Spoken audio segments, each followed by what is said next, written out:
Think about the last time a song completely broke you. Not in a bad way.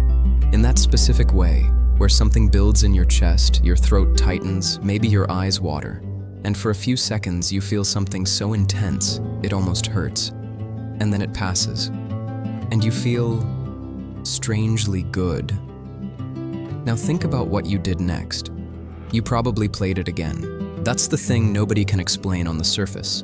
You just felt something painful, something that in any other context, a memory, a conversation, a moment in real life, you would have tried to avoid, and your first instinct was to go back for more. This is not a quirk. This is not you being strange. This is one of the most consistent, most studied, most deeply human responses to music that science has ever documented. And the explanation, the real one, is nothing like what you'd expect. The obvious answer is that sad music doesn't actually make you sad. That's what most people assume when they first think about it. The music sounds sad, but maybe you're not really feeling it. Maybe it's just aesthetic, background noise, with a minor key. But that's not what the research shows. In 2013, psychologist Kawakami ran a study where she had participants listen to music they described as tragic.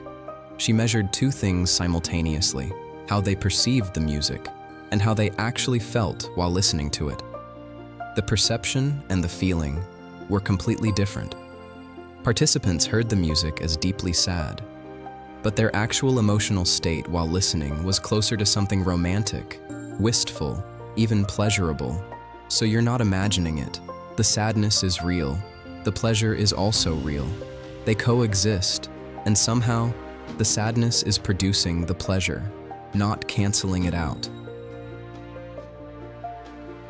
In 2011, a neuroscientist named Valerie Salimpour at McGill University put music listeners inside a PET scanner, the kind of machine that can track neurotransmitter activity in real time, and played them their favorite music. What she found changed how neuroscience thinks about music. Dopamine was released, not a little. Significant amounts, in the same brain structures activated by food, by sex, by drugs. Your brain treats a piece of music the same way it treats something it genuinely needs to survive. But here's what made the study extraordinary. Dopamine didn't just spike at the emotional peak of the song. It started rising before the peak. In the caudate nucleus, the part of your brain associated with anticipation, dopamine began flooding the system the moment the song started building towards something. Your brain wasn't just reacting to the music, it was predicting it, and it was already rewarding itself for the prediction. This is why songs you know hit harder than songs you're hearing for the first time. The more your brain knows a piece of music, the more precisely it can anticipate the moment the song breaks open, and the longer it spends in that anticipatory dopamine state before the peak arrives.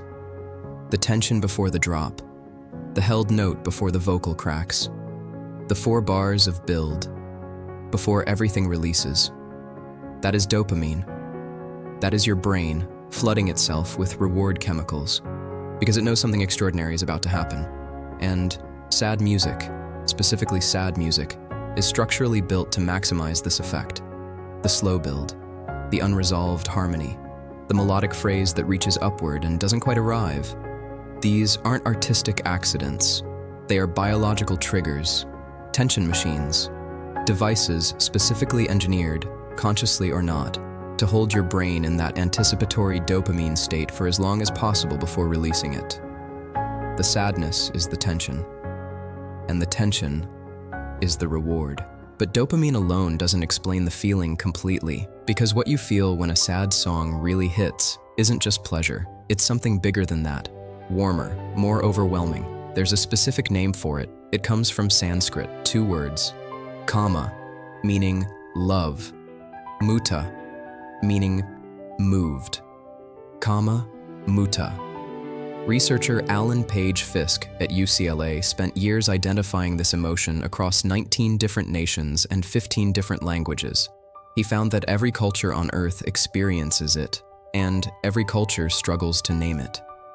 In English, we say we're moved or touched, but those words are thin. They don't carry the actual weight of the experience. Kama Muta is more specific than that. It's a sudden, overwhelming wave of connectedness. It comes with physical symptoms: warmth in the chest, a flood of feeling behind the eyes, sometimes chills, sometimes tears, and it's triggered by one very specific thing. Fisk discovered that Muta happens when a sense of communal closeness, a feeling of being connected to someone or something, suddenly and unexpectedly intensifies. You feel it at reunions, at weddings, when a stranger does something unexpectedly kind, and you feel it intensely, reliably. When a sad song articulates something you've felt, but never had words for. Here's why. When a song captures grief, longing, loss, and captures it precisely enough that you recognize your own experience inside it, something happens that is not just aesthetic appreciation. You feel suddenly, unexpectedly connected to the artist who felt this too, to every person who has ever played this song at 2 a.m., to your own buried emotion finally given a shape. That surge of connection, the sudden feeling that you are not alone in this, that someone else understood it well enough to turn it into sound. That is Muta. And Muta, Fisk's research confirmed, is one of the most intensely pleasurable experiences the human emotional system can produce. So what's actually happening when a sad song breaks you open is not one thing, it's three things simultaneously. Your dopamine system is flooding your reward circuitry because it anticipated something beautiful and got it. Your body is releasing the warm, consoling chemicals of connection because it just felt less alone. And your emotional system, the part that normally runs hot and chaotic when you're really grieving, is getting to experience something it almost never gets access to in real life. Safety. When sadness arrives through music, it comes with a label your nervous system can read. This is not happening to you right now.